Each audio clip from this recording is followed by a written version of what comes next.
Chris Godinez, licensed professional therapist, also the host of We Need to Talk with Chris Godinez on every Sunday here at noon. Then I post it up to Facebook. This video is for educational and informational purposes only. The views and opinions stated herein are mine and mine alone. They do not represent the ECA, the APA, or any other therapist for that matter. Boom, shakalaka done. I'd like to thank my sponsor, BetterHelp, BetterHelp, betterhelp.com/Chris Godinez. They are an online therapy company. They are international. So if you are anywhere in the world, you're needing to get in, they can slip you into a therapist here in the US of A. They are licensed professional, master's level or PhD level. They're really good reviews I'm getting back from people. They are enjoying the people that they are seeing. So that makes me very happy. Thank you, betterhelp.com/Chris Godinez. Hi, guys. Okay, so today's current events.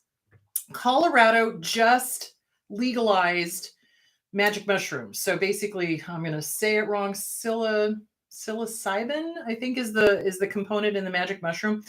And they're going to open clinics where people can do micro dosing. So I think this is fantastic.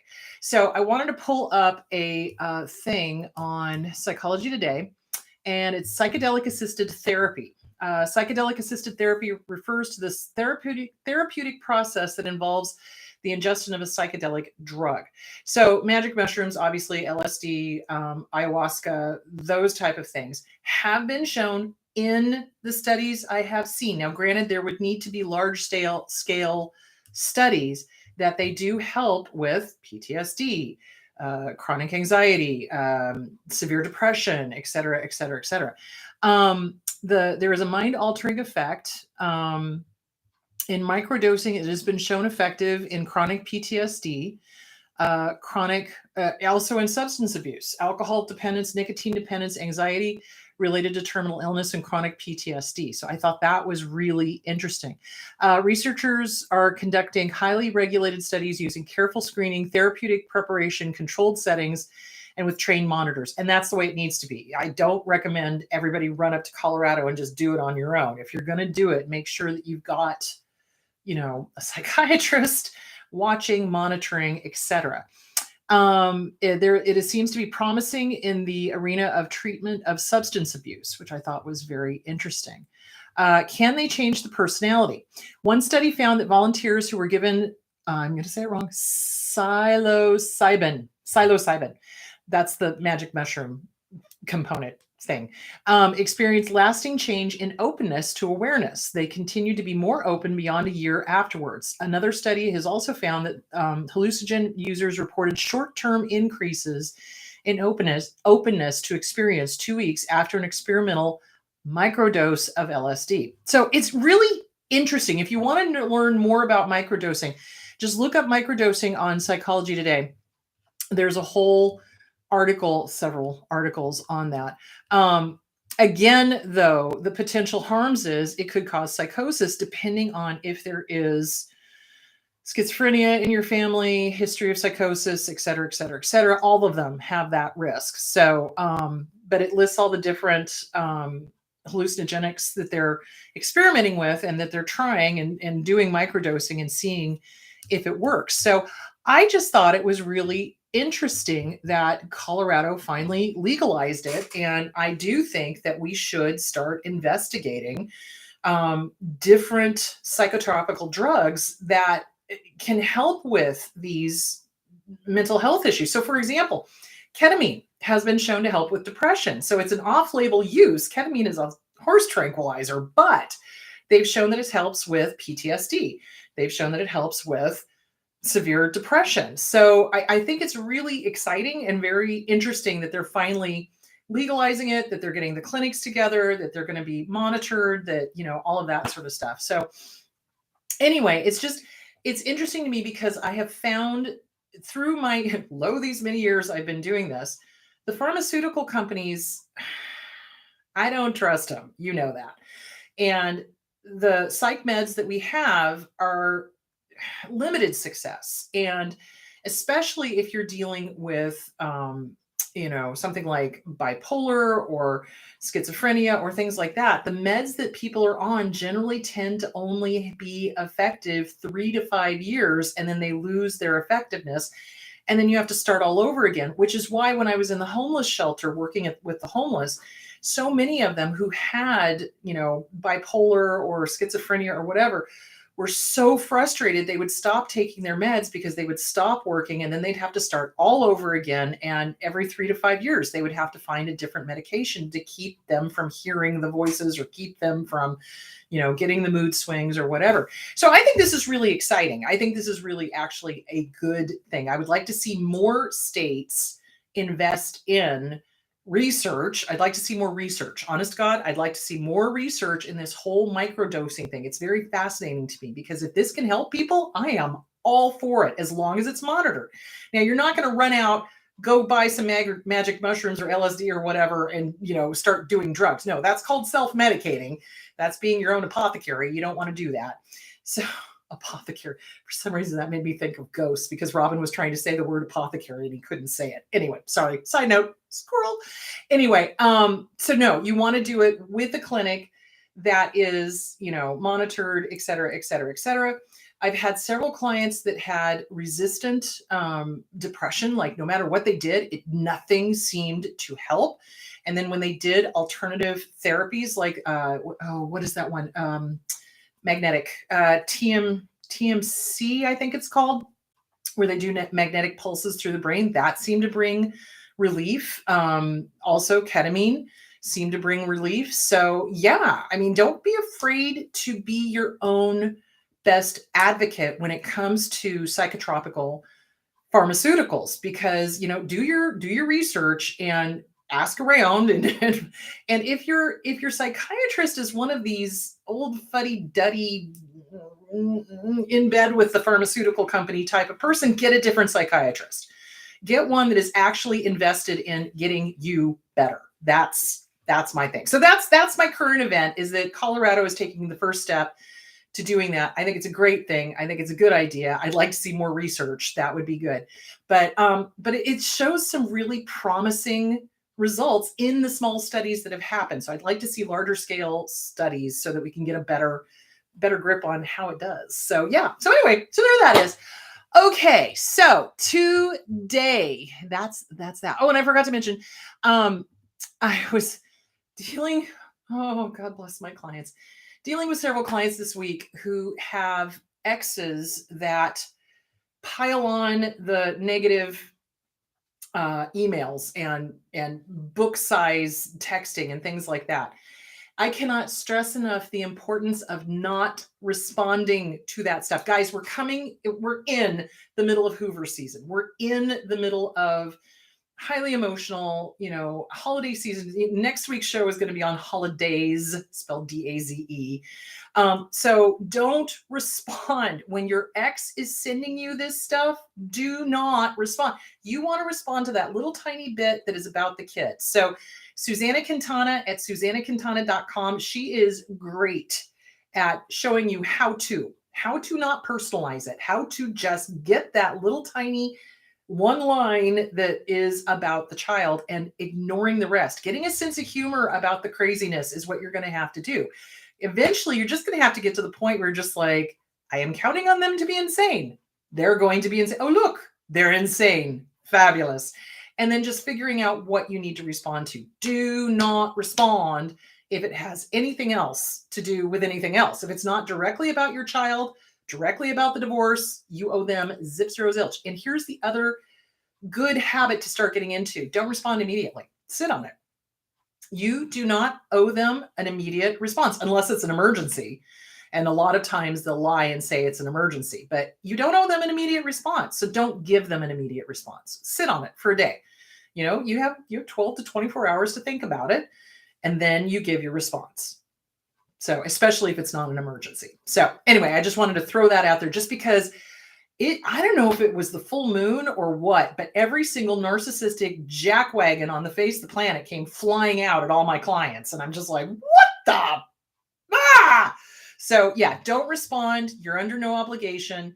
Gentle with yourself. You don't even have to really read it. I want you to start teaching yourself to skim it Find what's relevant to either your divorce or your child and ignore the rest. That's all you have to respond to.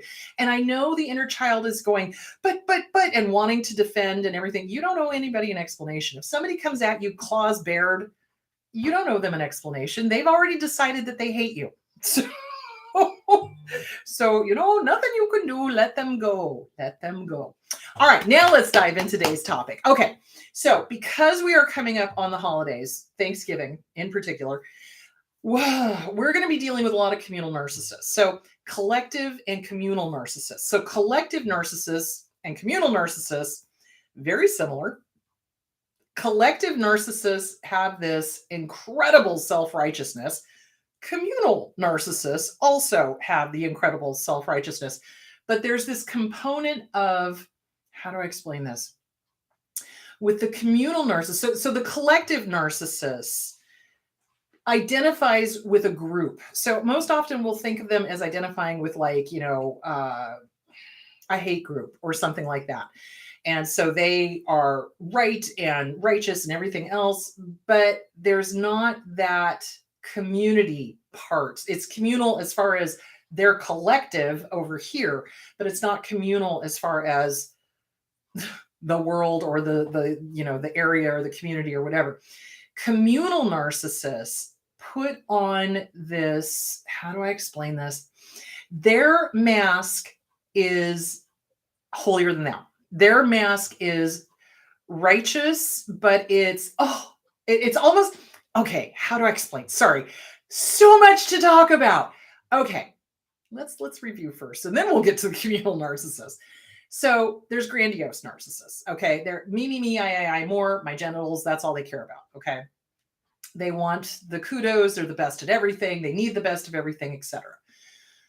Then you've got the covert narcissists, which are the martyrs. I do all of this for you. You never do anything for me. Why doesn't anything ever go my way? Poor me, feel sorry for me, that thing. Okay. The communal narcissists are kind of this weird combination of those two, but the mask that they put on is goody two-shoes, like literally, like, I can do no wrong. I'm this wonderful person. Look at me being the pillar of the community. So they will do all of this charity work and donate to all of these things, but they're not really doing stuff. And wherever they go, they cause problems. Like, seriously, there's always a blow up no matter where they go. And so it's not like they're really, what's the word I'm looking for? It's not like they're really moving the community forward. It's not like they're really helping the charity. It's almost like they're showing up for the photo op, if that makes any sort of sense. It's like, shaking the hand and oh, look how important I am kind of thing. So it's like, that's where they get their jollies from. And the communal narcissists, there's a crackling sound? Oh no, if I unplug it, I'm gonna have to start over again. Oh, okay. Oh God, is everybody hearing a crackling sound? I just want to make sure. Okay. Okay, there is a crackling sound. Ooh, better or worse? Yes, yes. Oh crap. Okay, I am going to unplug, which means I'm gonna have to start over. So, better? It's better? I don't have to start over, it's better. Okay, good. Okay, sorry about that. Woo. I detest technology. I really do. Okay, where was I? Okay, so it's almost like they're doing a, how do I explain this? It's almost like they're doing like photo opportunities. They're saying that they're doing all this great stuff, or they do some great stuff, but then as soon as they get behind closed doors, like they'll be the ones that are straight, right up front in church, look at me, I'm in the choir, I'm volunteering, I'm doing this, I'm doing that. As soon as they get home and the doors close, they're beating their kids, beating their dog, beating their wife, beating their husband, beating their whatever, belittling, putting down, judging. That's the mind blower, is that these people, and it's not just Christians. I want to be very clear about this. Communal narcissists are found in every single religion. And I'm mentioning this in regards to Thanksgiving because we're going to be dealing with family, some of us. Some of us are not. And I encourage you, if you've got a toxic family, don't deal with them. And we're going to talk about how to deal with them in just a minute. So they are self-righteous, holier than thou.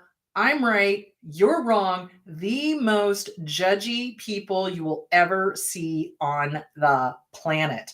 But yet, they do this facade of goody two shoes. Look how much I do. Look at this. Look at that. Look. You see, it's kind of like the grandiose. Communal narcissists are also often cult leaders. And that's why I'm saying it's not just Christians. It's like I've seen them in the yoga community. I've seen them in different religions. It's like, yeah, they're the ones who insist that they know everything, like literally everything about everything. And I'll give a great example.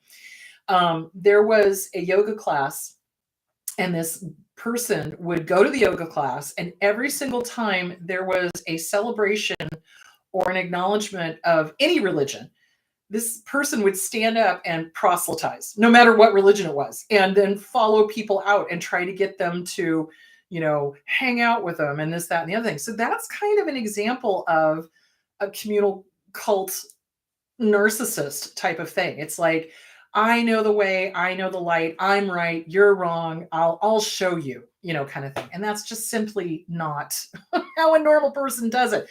The communal narcissists are also the ones who and the cult leaders, they entice people into their cult or entice people into their circle by making these promises that cannot be kept.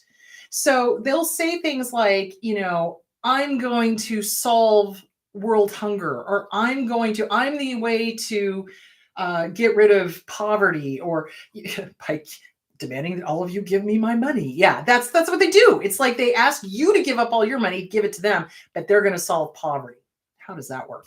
So the communal narcissists are extremely black and white thinking. So remember splitting. So remember, every single narcissist, whether it's grandiose, covert, communal, somatic, whatever, extremely split thinking. So good, bad, black, white, all, nothing. And they have to be right. And it's always a competition.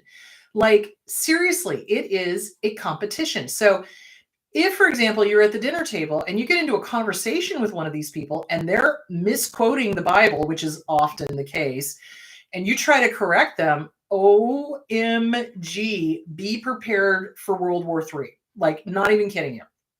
They will completely go DEFCON 1 to be right and blow up a family meal, to show that you're wrong, and storm out and cause a scene and this, that, and the other. They cray. They're seriously, they have no ability to accept any differing opinion.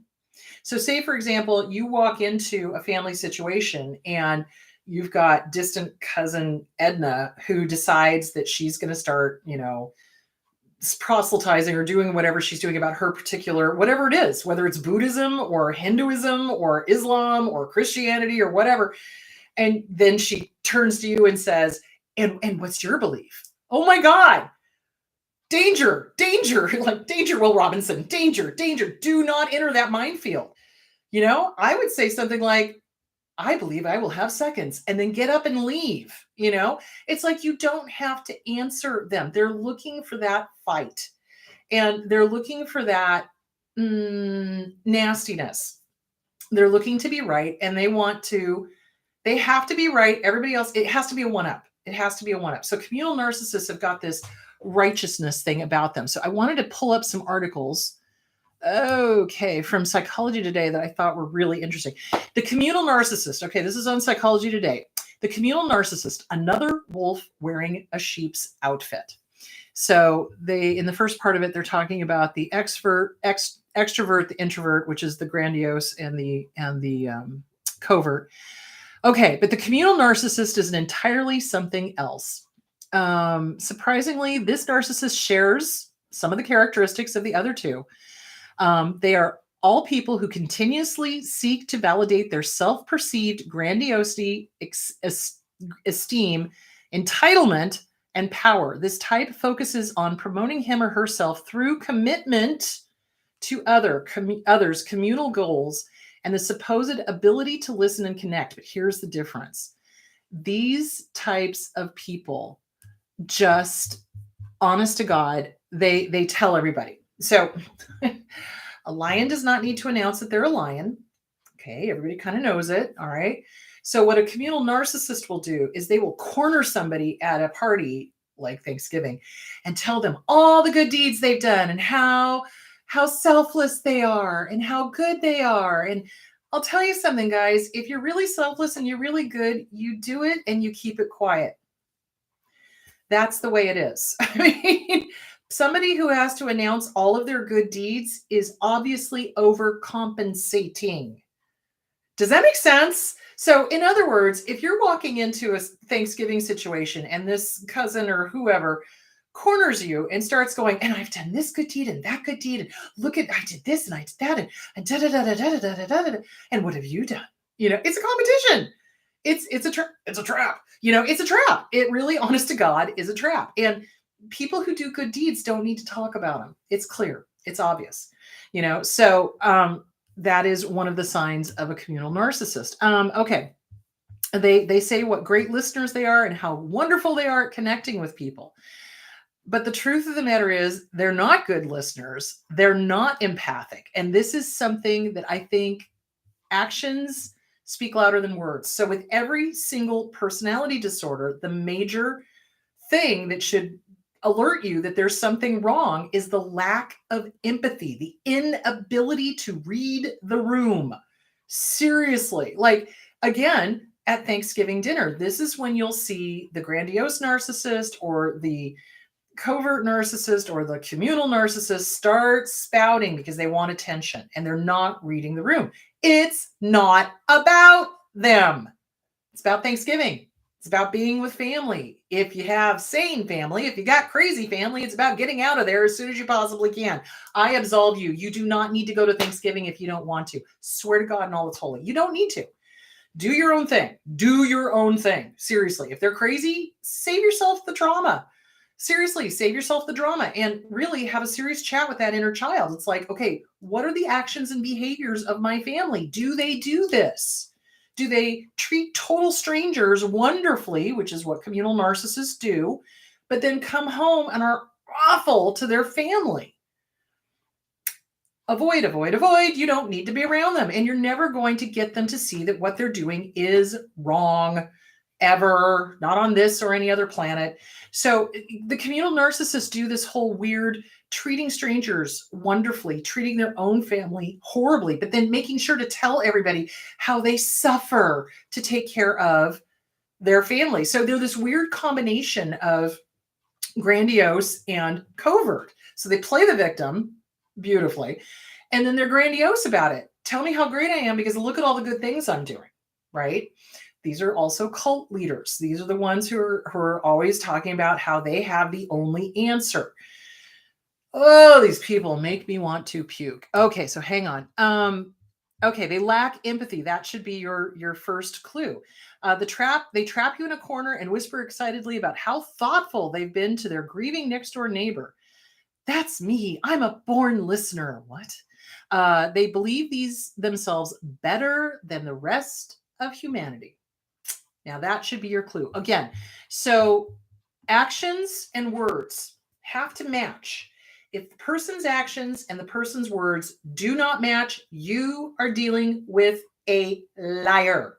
Liar. Okay? The actions and the words have got to match. So if they're, oh, I'm so great, I'm such a great listener, but they're not reading the room, they're not catching on your body clues of, dear Lord, I need to get away from you because you cuckoo. You know what I'm saying? Actions and words are not matching. And they'll do that. They'll corner somebody at a Thanksgiving. They'll corner somebody at a party. Okay, hold on. I want to get through these because these are all really good articles. Does this sound familiar? They talk. Oh, God. They talk about being on a mission from God. They're on a mission. I'm committed to this cause. I'm committed to, and they're sanctimonious and they're self-righteous about it. And they're really not doing anything. You may have run into them at the PTA or at a charity event, booster club, or fundraiser. You may have been surprised when one showed his or her true colors by becoming hugely territorial and much more concerned with personal aggrandizement and appreciation than the communal goal you thought you were all working towards. And then there's some terribly politicized brouhaha, hurt feelings, and bingo, trauma and drama. Yes, that's what these people do. So in the communal narcissism inventory in this article, and this is The Communal Narcissist, Another Wolf Wearing a Sheep's Outfit by Peg Streep. They will answer yes to every single one of these questions. I am the most helpful person I know. I am going to bring peace and justice to the world. I am the best friend someone can have. I will be well known for the good deeds I have done. I am going to be the best parent, or I am the best parent. I am the most caring person. And do you see, this sounds like your typical narcissist. In the future, I will be well known for solving the world's problems. I greatly enrich lives. I will bring freedom to the people. I am an amazing listener. I will be able to solve world poverty. So there's a lot of magic thinking going on there. I have a positive influence on others. I am generally the most understanding person. I'll make the world a much more beautiful place.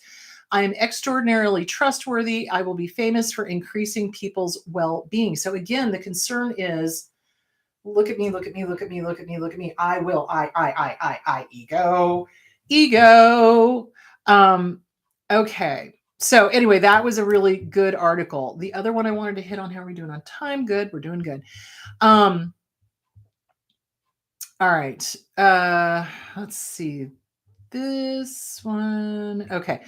Do communal narcissists actually care about their community? No, they don't. They absolutely don't. This is on Choosing Therapy. What is communal narcissism?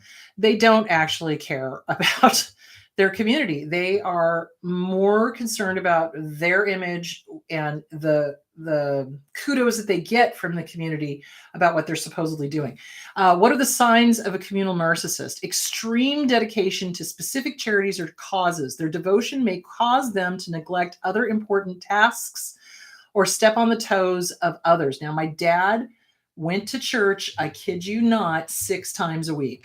Seriously, 4 to 6 times a week. That was his big thing. I don't know if it was because he was afraid of going to hell. I have some theories on that. But he would go to church 4 to 6 times a week and tell everybody how self-sacrificing he was, and this, that, and the other thing. And meanwhile, he was doing the horrible things that he was doing to us. Okay. Often talking about having a mission or a calling. So they're on a mission from God, literally. It's like the Blues Brothers. But weirdly. It's like weirdly, and doing it over and over and over again, like a self-aggrandizement type of thing.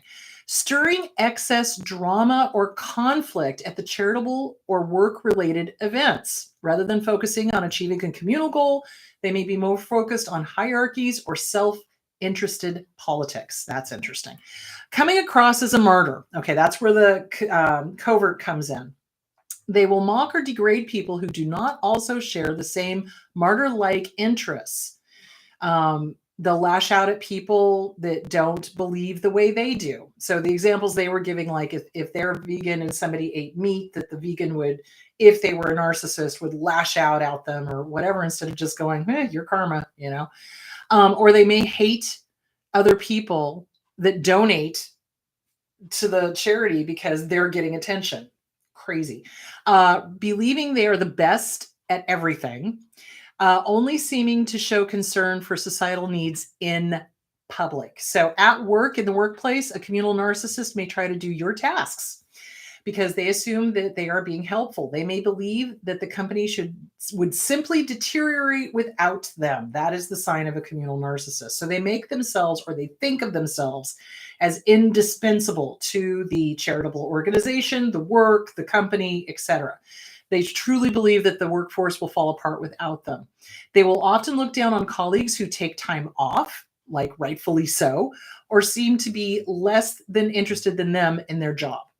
Okay, volunteering for a cause. At volunteering, they may try to overstep their boundaries and take on responsibilities without adequate training. They may stir drama during charity events or hyper focus on insignificant details rather than prioritizing the actual volunteering mission. They will often pay attention to how much time or money other people spend devoted to the cause, and then judge them. Because remember, it's competition.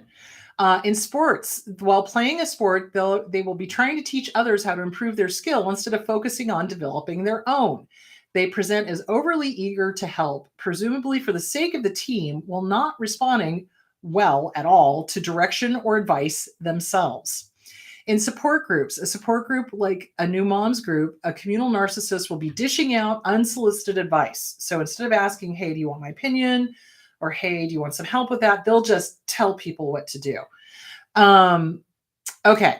So 5 ways to deal with a communal narcissist. Do not confront them. This is going to be huge at the Thanksgiving table. Do not confront them. Oh, thank you, Andrea. Do not confront them. You would have a better conversation with my backdrop here than you would with any narcissist, honestly. So when a communal narcissist is behaving badly, avoid, gray rock, avoid. And it doesn't do any good because first of all, they're incapable of reading the room, number one, of having empathy, number two, and of being able to want to change. They don't think they've ever done a wrong thing in their life. And they will hide behind whatever religion or whatever cause or whatever to justify whatever heinous thing they just did.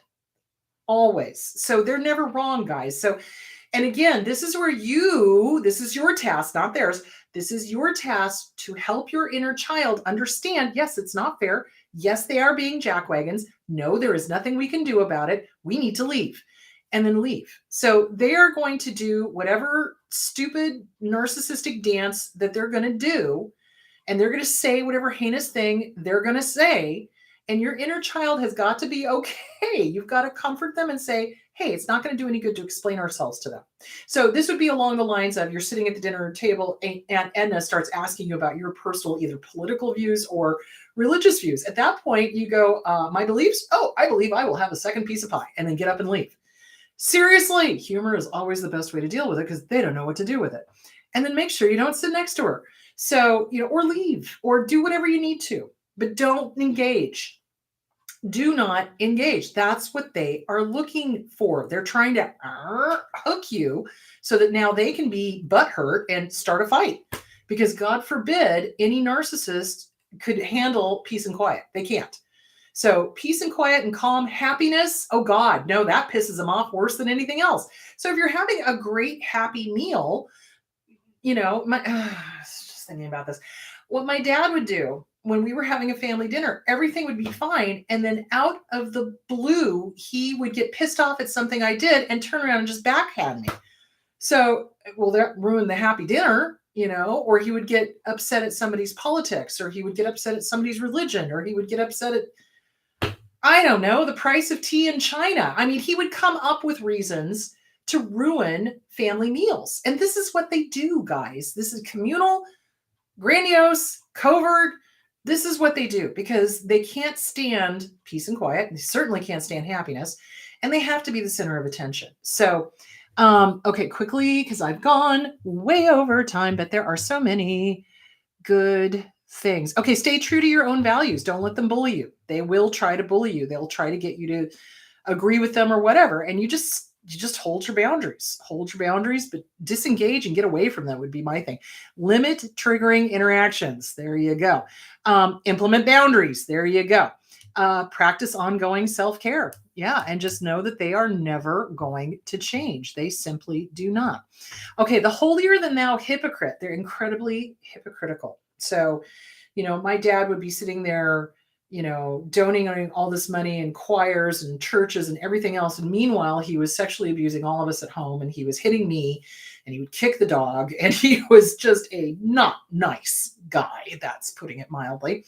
So they're hypocrites. They're hypocrites. And they claim a desirable quality or character, and they blame others for their own faults. So that is a typical narcissist. That's not just a communal narcissist, but that's a typical narcissist. This one is called Do You Know a Hypocrite? And this is by Kristen Bacho, PhD, also on Psychology Today. This next one, very self-righteous.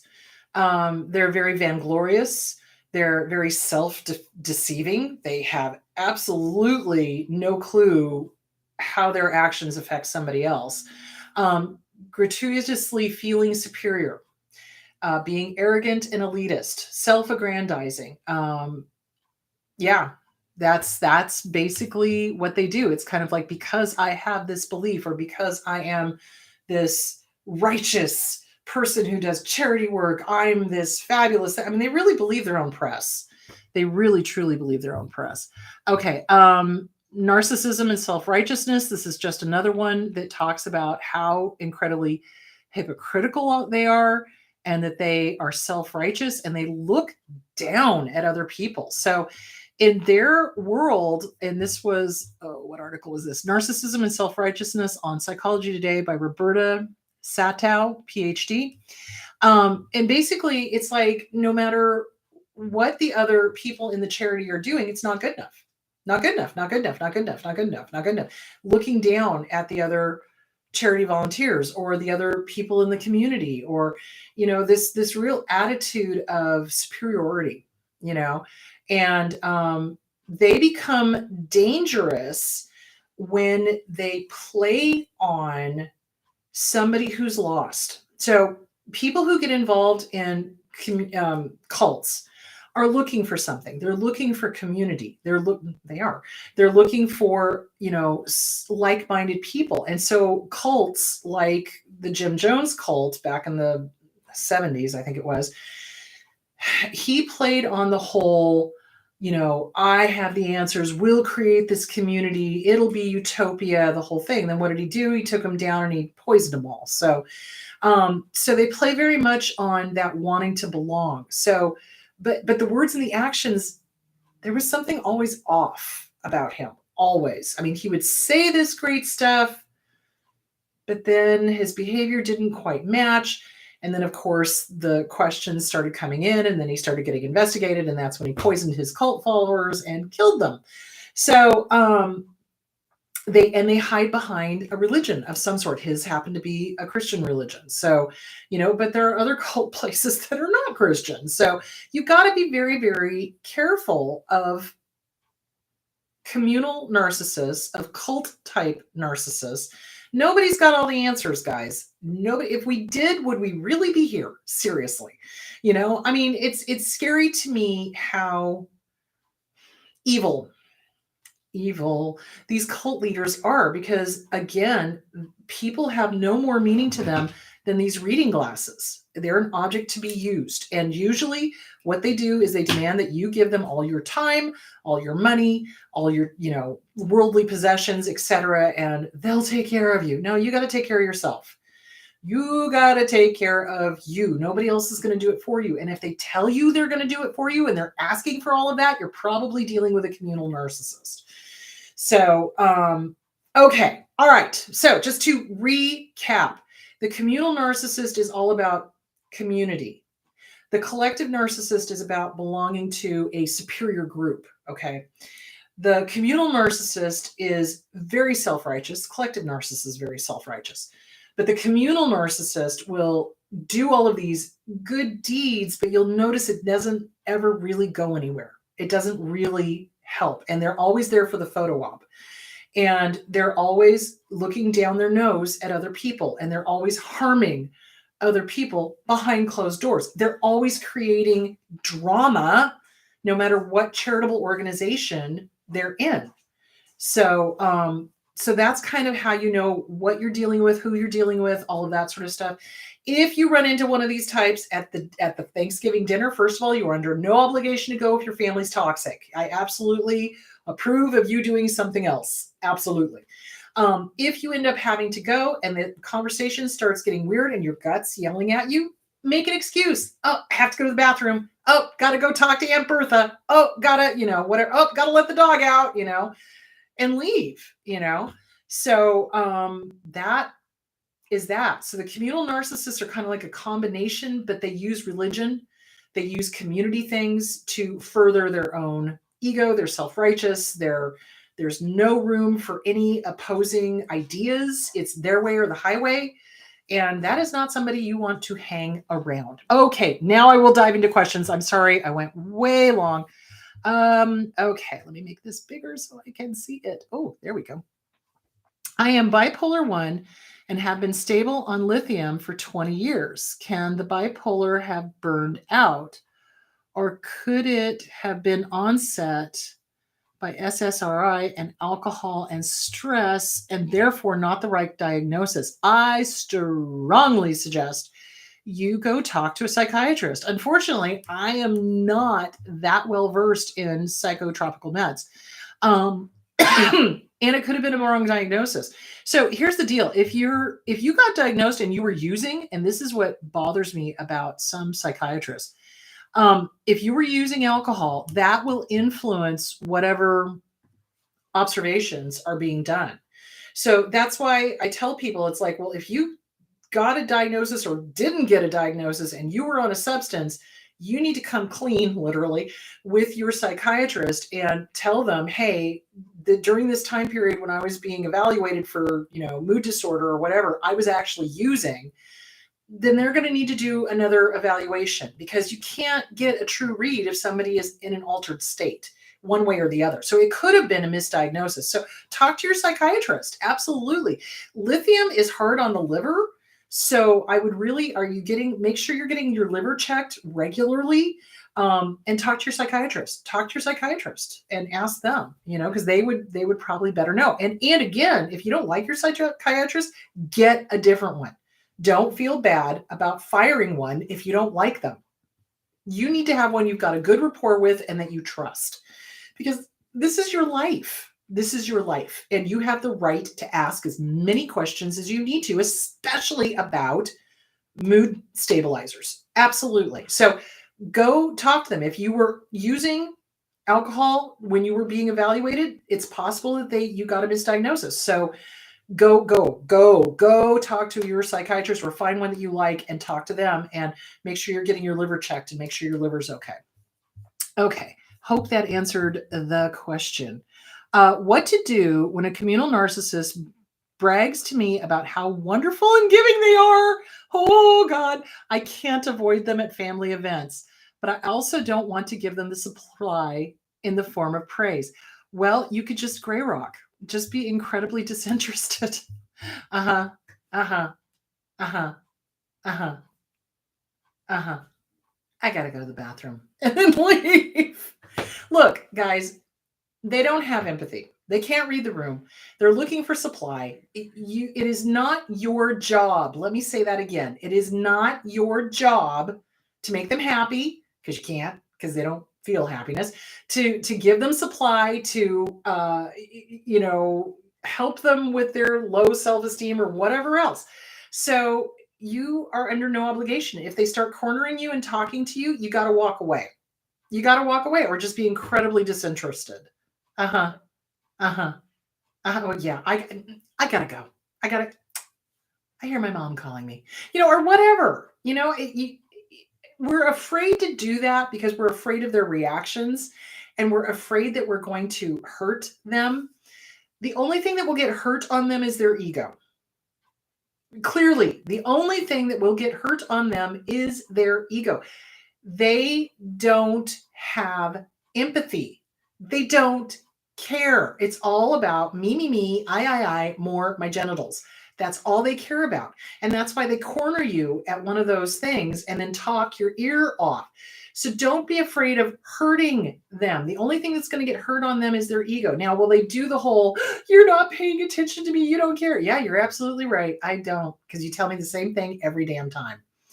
Is that callous? Yeah. But also it's like you don't have to put up with them. You don't. It's not your job. It's not your job. It's like, yeah, Aunt Bertha, you've told me this 100,000 million times. What else is going on in your life? I have no tolerance for them anymore. It's like the older I get, the less tolerance I have. I do.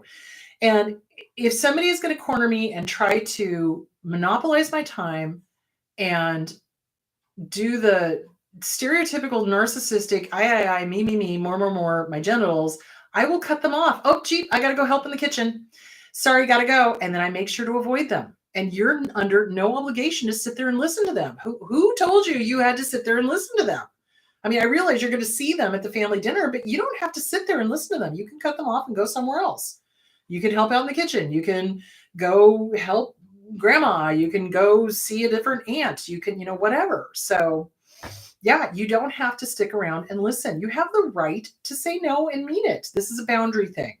So I suspect what's stopping you from doing that is fear. And it's the fear of how they're going to react. No, they're not going to like it. Yeah, they're going to pitch a fit. Oh, well, not your problem. Not your job, not your problem. It's not your job. The benefits suck and there's no vacation. You might as well resign. So yeah, don't do it. It's not a good idea. Okay. How many types of narcissists are there? Well, I've heard anywhere between 4 and 7. So the typical narcissists that I see are the grandiose ones, I, me, more, my genitals. The covert ones. These are the ones that play the victims, poor me, you never write, you never call. Why don't you pay enough attention to me? I do all of this for you and you don't do anything for me. Notice the me's in there and the I's and the me's. They play the victim all the time. Everything's wrong. Everything's a problem. And they're always wanting you to fix it. That's what covert narcissists do. So even though they're in the perfect situation and the perfect safe living thing, they will find something to complain about. I'm convinced that if the world were perfect, every single covert narcissist would immediately keel over because they would have nothing to complain about. Then you've got the somatic narcissists. So the somatic narcissists are very much about the body. So those are the ones where the hair has to be perfect, the face has to be perfect, no wrinkles, no fat, rippling muscles, the whole thing. And if anything is off, they come unglued, which that's too much work.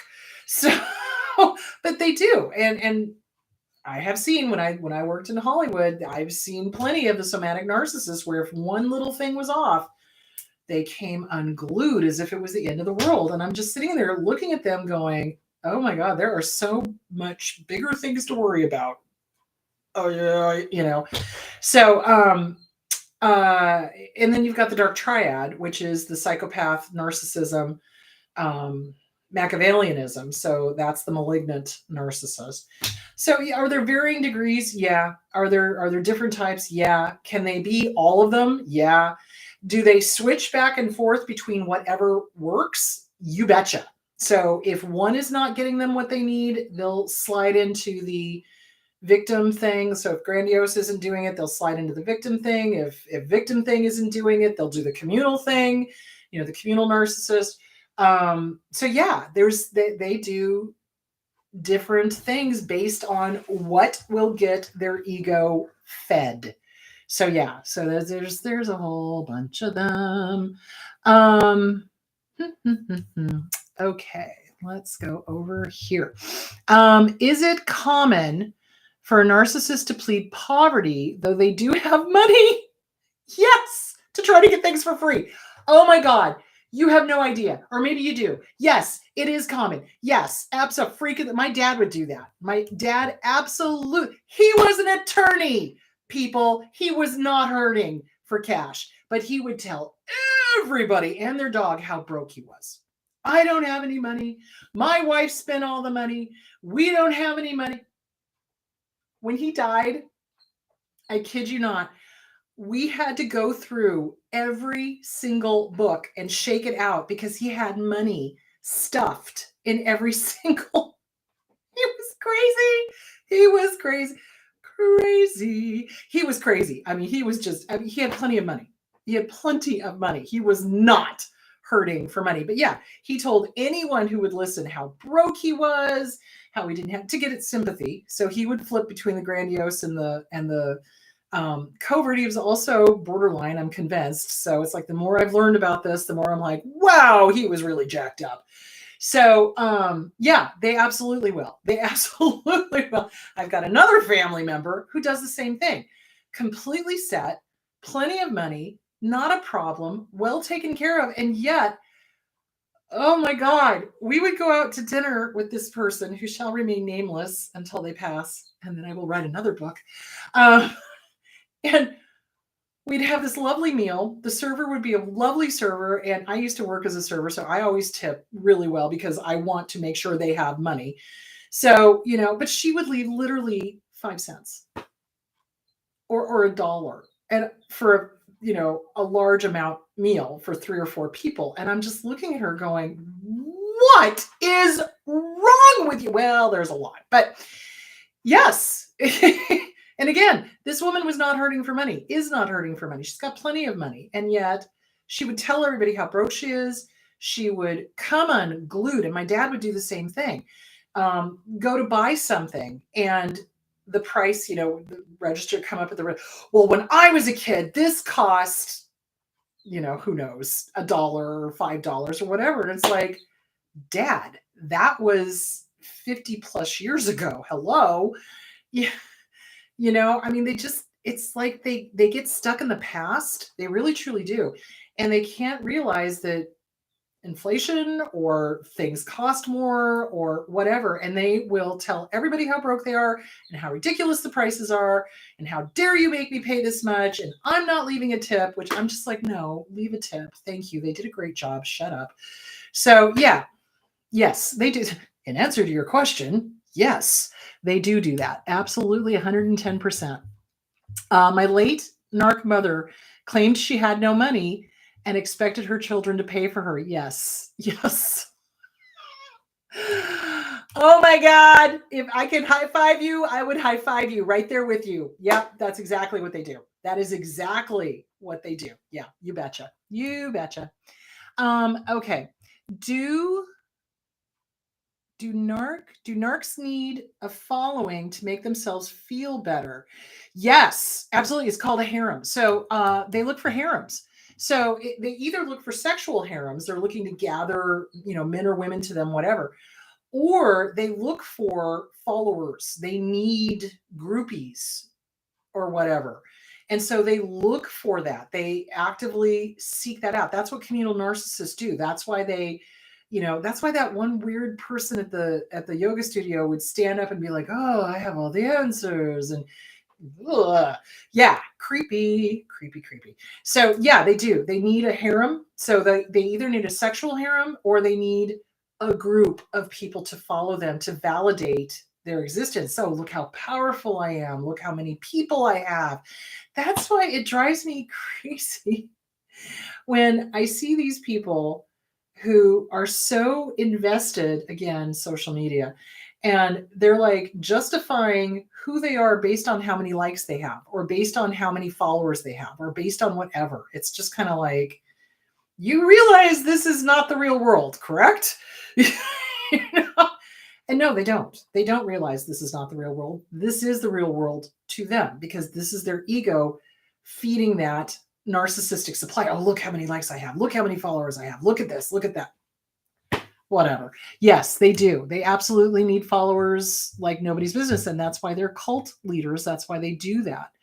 And they do need that to make themselves feel better. Absolutely.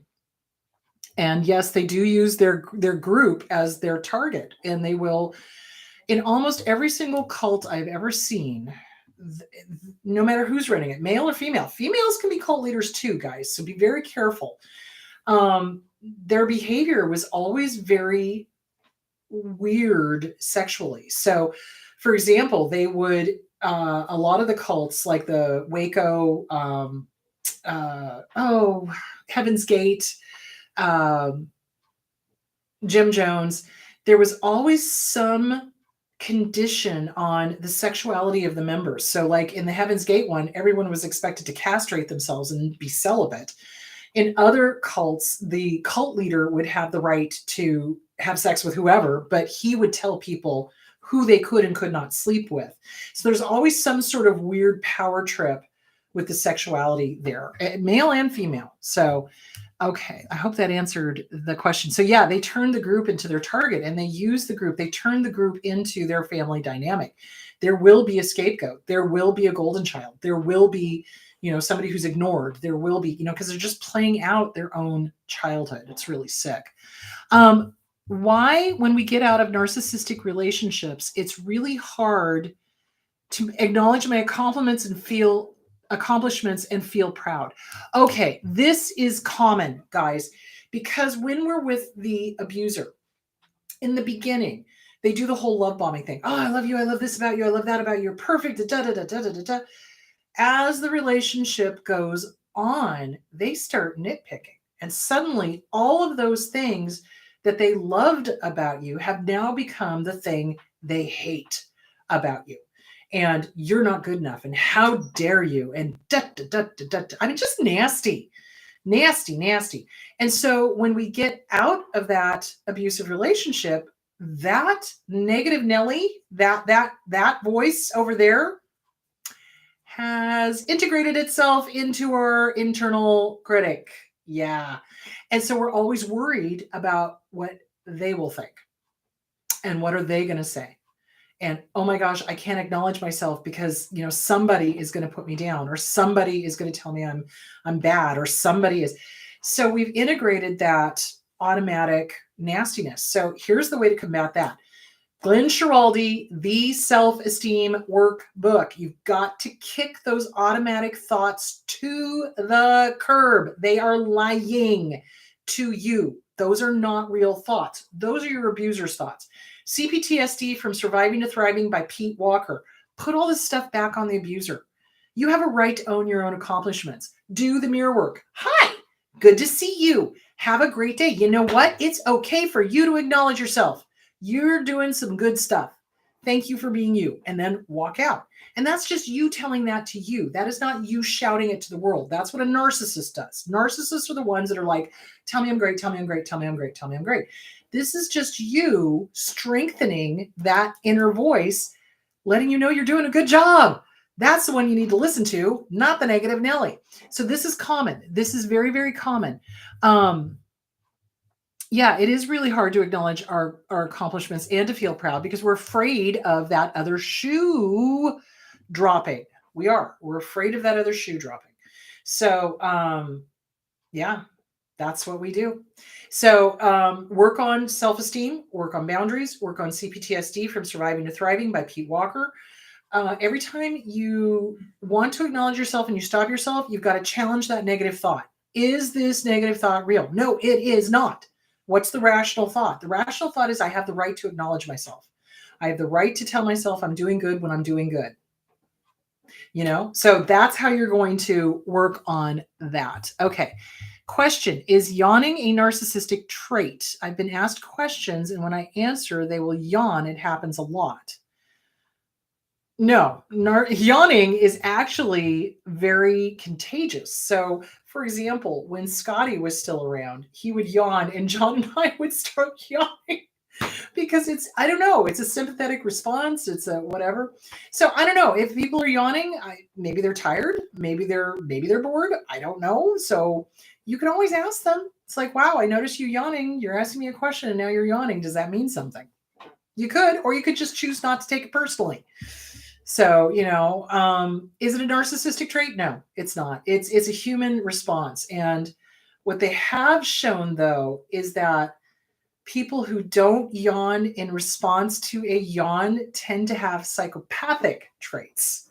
I think that's kind of interesting. So anyway, there is that. Do we have any other questions? No, that's it. All right, my loves. So next week, I do want to do just a quick refresher on how to deal with difficult family members. Holidays is going to be the name of it. because I want you guys to have a good Thanksgiving and not take anything personally, because it's not you. People's behavior speaks more about them than it does about you. So, all right, my loves, you guys be good. I will answer whatever questions I did not get to on Wednesday. Have a great week, and I will talk to you on, oh, and I forgot to say it, Saturday is Atlanta. So I will be in Atlanta. If you want to get tickets, there are still tickets available. They will be available up until Friday. At Friday, I'm cutting it off because I won't be able to bring more books with me. So Atlanta, so you can go to chriscodinas.com and go to events. I think that's what it is, events, and get your tickets there. I will be in Atlanta, and that's it. All right. I will see you guys in Atlanta, and I will talk to you later. Bye.